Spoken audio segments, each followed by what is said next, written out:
नमस्कार, स्वागत है आप सभी का। जैसे कि आपको पता होगा कि आज दिल्ली यूनिवर्सिटी ने एमएससी मैथमेटिक्स के लिए जो फर्स्ट एडमिशन लिस्ट है, वो डिक्लेयर कर दी है।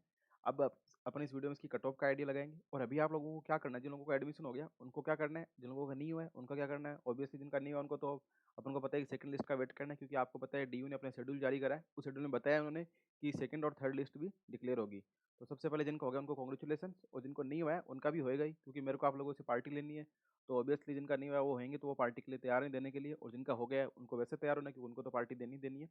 अभी आप लोगों को क्या करना है, जिनका एडमिशन हो गया है उनको अभी अपने डॉक्यूमेंट्स हैं वो अपलोड करने हैं, सारे डॉक्यूमेंट अपलोड कर दो। उसके बाद वहाँ पे जैसे ही कॉलेज की तरफ से वेरीफाई हो जाते हैं, आपको फीस पेमेंट करने का ऑप्शन आ जाएगा, तो आप पेमेंट कर दो। पर अभी मैं देख रहा हूँ कि कुछ लोग एडमिशन मिलने के बाद भी सेटिस्फाई नहीं है। जिनका नहीं हुआ वो तो सोच रहे हैं कि यार कैसे भी करके एडमिशन हो जाए, कोई भी कॉलेज मिल जाए, कोई फर्क नहीं पड़ता। पर जब हो जाता है ना, उसके बाद ऐसा लगता है कि यार ये कॉलेज अच्छी है क्या, वो कॉलेज अच्छी है क्या, यार मेरा तो इसमें हो गया, मैं तो ये लेना चाहती थी। खासकर लड़कियों में ज़्यादा प्रॉब्लम होती है, लड़कियों को जल्दी से वो सर्टिफिकेशन नहीं मिलता। लड़के तो चल ठीक है, हाँ भाई हो गया एडमिशन, बढ़िया है। अभी मैं देख रहा हूँ कि 2-3 के बार-बार मैसेज ये आ रहे हैं कि सर मेरे को ये मिली है, वो मिलनी चाहिए थी। मैं जब बार-बार ये बता रहा हूँ कि कॉलेज का कोई रोल नहीं है, कोई फ़र्क नहीं पड़ता। बस ऐसा है कि अगर ये नॉर्थ कैंपस है साथ, तो इसके आस-पास की कॉलेजें मिल जाएँ। जैसे मेरा कॉलेज तो थोड़ा दूर ही था, ज़ाकिर हुसैन कॉलेज था, पर जब पता है कि कॉलेज में जाना ही नहीं है, सारा काम डिपार्टमेंट में ही होना है, तो जैसे एडमिशन मिल जाए तो बढ़िया बात है। पर फिर भी आप लोग सैटिस्फाई नहीं है, तो आप अपने मन की संतुष्टि के लिए, अपने घरवालों की संतुष्टि के लिए क्या कर सकते हैं, फीस पेमेंट करने के बाद वहाँ पे लास्ट में एक अपग्रेड का ऑप्शन दिखेगा, तो वो अपग्रेड कर सकते हैं। अब एक लड़की का तो ऐसा है, नाम नहीं बताऊँगा मैं आप लोगों को। उनको क्या है कि फर्स्ट और सेकंड लिस्ट जो भरी थी उसने, उसको फर्स्ट प्रेफ़रेंस मिल गई। अब उसको नीचे वाली कॉलेज चाहिए। जब फर्स्ट प्रेफ़रेंस मिल गई तो नीचे वाली कॉलेज कैसे मिल सकती है? अब फर्स्ट प्रेफ़रेंस उससे भी खुश नहीं है, तो उनका तो क्या ही कर सकते हैं। तो इसलिए ऐसा है कि जो कॉलेज मिल गई, अगर उसे सैटिस्फाई नहीं है तो आप अपग्रेड कर दें। और बाकी तो मैं तो ये बोलूँगा कि अगर आपको, अब एक का ऐसा है कि उसको सेंट स्टीफन चाहिए, पर सेंट स्टीफन की फ़ीस ज़्यादा है, पर उनका कहना भी सही है, उनको हॉस्टल मिलने के चांस रहते हैं।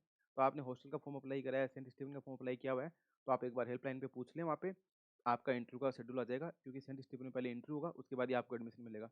तो अभी आप, सबसे इंपॉर्टेंट चीज़ है कि आप जल्दी से जल्दी अपने डॉक्यूमेंट अपलोड करें, ताकि उसमें कोई त्रुटि रहती है, कोई प्रॉब्लम आती है, कुछ एरर आता है, तो वो लोग कॉलेज वाले आपको इन्फॉर्म करें कि भैया आपको ये प्रॉब्लम है।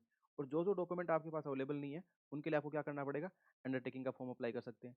और जहाँ पे माइग्रेशन का ऑप्शन आ रखा है, पर जो स्टूडेंट दिल्ली यूनिवर्सिटी से ही हैं, उनको माइग्रेशन की कोई ज़रूरत नहीं होती। फिर भी अगर उनके पास अवेलेबल है तो लगा दो, और ऑब्वियसली उनके पास अवेलेबल नहीं होगा तो अंडरटेकिंग भी लगा सकते हैं, वरना उसको वो स्किप भी कर सकते हैं, वो उनकी चॉइस है। क्योंकि जब यूनिवर्सिटी चेंज होती है तब अपन को माइग्रेशन की जरूरत पड़ती है। तो ये तो बात हुई जिन लोगों का एडमिशन हो गया उनके लिए। अभी आपने देखा होगा कि अपन ने जो कट ऑफ की डिसाइड बात करी थी, कट ऑफ उतनी ही रही है। मैंने बताया था कि जनरल की कट ऑफ फर्स्ट लिस्ट है वो 80 प्लस का एडमिशन हो जाएगा, और आप देख रहे हैं कि 80 प्लस है। और ओबीसी डब्ल्यू 70 के राउंड, तो 70 में हो रहा है। बस आपने एसटी का कट ऑफ था, वो मैंने बताया था कि 40 से 50 मान सकते हो, पर ये बहुत ज़्यादा कम रहेगी, 35 ही रहेगी। तो अभी आप देख सकते हैं कि जो अनरिजर्व्ड कैटेगरी जनरल में फर्स्ट रैंक हर्षी का, इसके वन से 134 थे, 5 मार्क्स इसके इंक्रीज हो गए, तो 139 मार्क्स हो गए, तो फर्स्ट लिस्ट पे।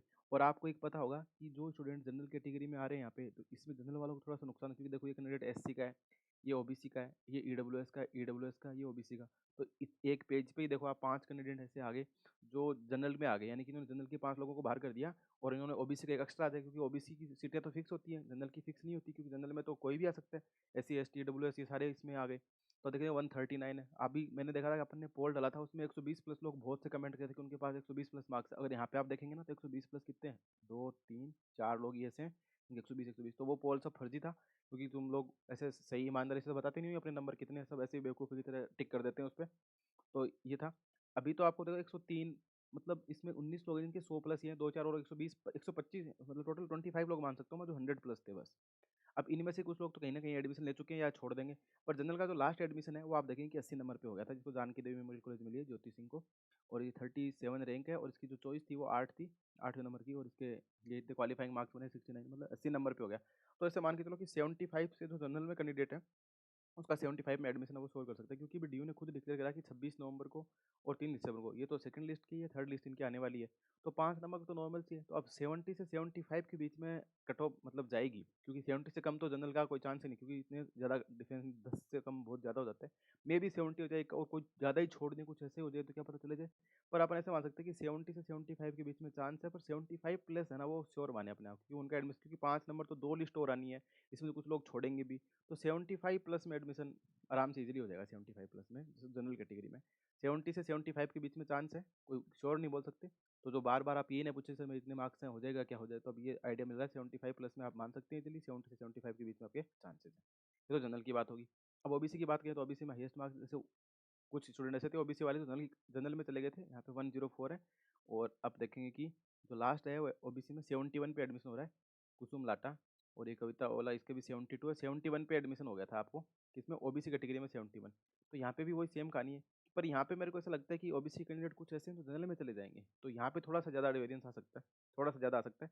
तो ये मतलब 60 से 65 के बीच में भी श्योर थोड़ा सा हो सकते हैं कि मैं जिसके 64 63 है वो भी, और मे भी कम भी चली जाए, कुछ बोल नहीं सकते, पर श्योर नहीं है कि कम चली जाए, क्योंकि श्योर इसलिए नहीं है कि डीयू को छोड़ने का चांस थोड़ा सा कम ही रहता है, लोग डीयू में एडमिशन लेने के बाद छोड़ते कम है, पर इसमें फैक्टर ये वाला काम करेगा कि जो जनरल कैंडिडेट है उसमें जा सकते हैं।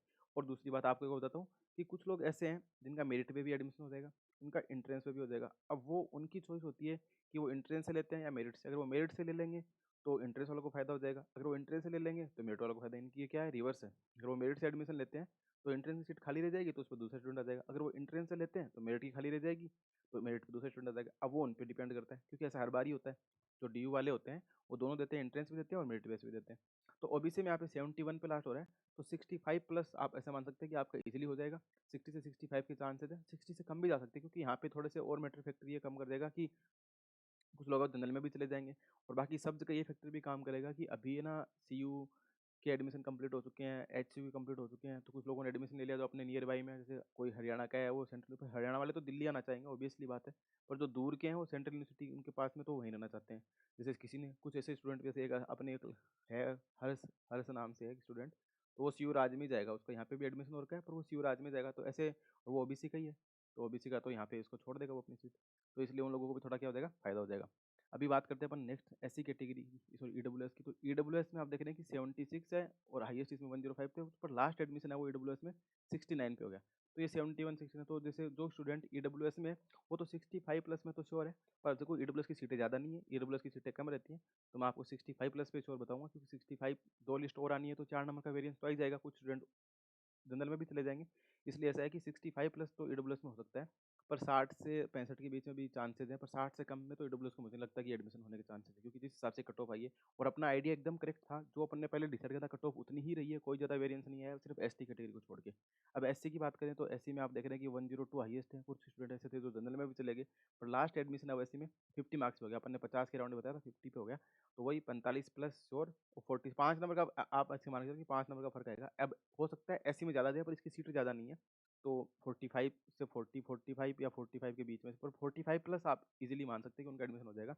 और अगर अपन एसटी की बात करें तो एसटी में ये एक लिस्ट है, इसमें लास्ट 35 पे देखो, इसमें वेरिएंस ही नहीं है, 60 से 35। अब यहाँ पे तो 20 वाले का भी हो सकता है और 25 वाले का भी हो सकता है, कुछ कंफर्म नहीं बोल सकते, क्योंकि अब क्या पता कितने स्टूडेंट और हैं एसटी के, कितनी सीटें, तो वो ज़्यादा। और मैंने एक वीडियो ऐसा बना रखा है जिसमें कैटेगरी वाइज मेरिट बेस और एंट्रेंस बेस दोनों की सीटें डाल रखी हैं, तो आप वो वीडियो देख सकते हैं, ज़्यादा आपको और क्लियरिफिकेशन मिल जाएगा कि इसमें कितने लोगों का एडमिशन तो हो चुका है और कितने और होना बाकी है। इसके लिए आप वो वीडियो देख सकते हैं, मैं बार बार नहीं बताया, उसको आपको लिंक मिल जाएगी आई बटन में, तो आप क्लिक करके वहाँ पर देख सकते हैं कि डिपार्टमेंट टोटल कितनी सीटें हैं। तो ये तो बात होगी आपके कट ऑफ की, तो 5-5 नंबर कम कर सकते हैं। अब नेक्स्ट कट ऑफ की अगर बात करें तो अब ऐसा मान सकते हैं कि जनरल वाले जो स्टूडेंट हैं, जैसे तो उनका 75 मान के चलो, ओबीसी वाले हैं वो 65 पे, और यही ईडब्ल्यूएस वाले मान के चल सकते हैं, एससी वाले 45 और एसटी वाले तो 30-35 से भी काम चल जाएगा। तो ये जो सेकंड मेरिट लिस्ट है, इससे ऊपर वालों को सेकंड मेरिट लिस्ट में एडमिशन आने के पूरे पूरे चांसेस हैं। अब ऐसा नहीं कि मैं डीयू की बना रहा हूँ, ऐसा कुछ नहीं है, क्योंकि डी वाले भी आपके साथ बहुत मजाक कर रहे हैं। आपने देखा होगा कि अभी जो डीयू की जो लिस्ट आई है उसमें आप देख सकते हैं कि मैंने ये लिस्ट तो 16 को ही बना ली, देखो डेट यहाँ से पता लग रहा है,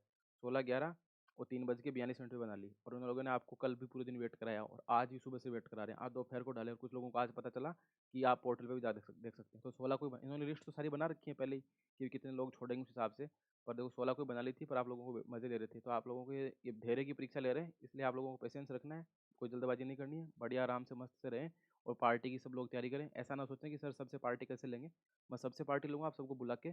तो अभी मस्त रहें। सो आई होप आपको ये वीडियो अच्छा लगा होगा, कुछ डाउट्स हैं तो आप कमेंट बॉक्स में ज़रूर पूछें, और बढ़िया से रहें। तो thanks for watching and keep continue watching exponential mathematics. Thank you.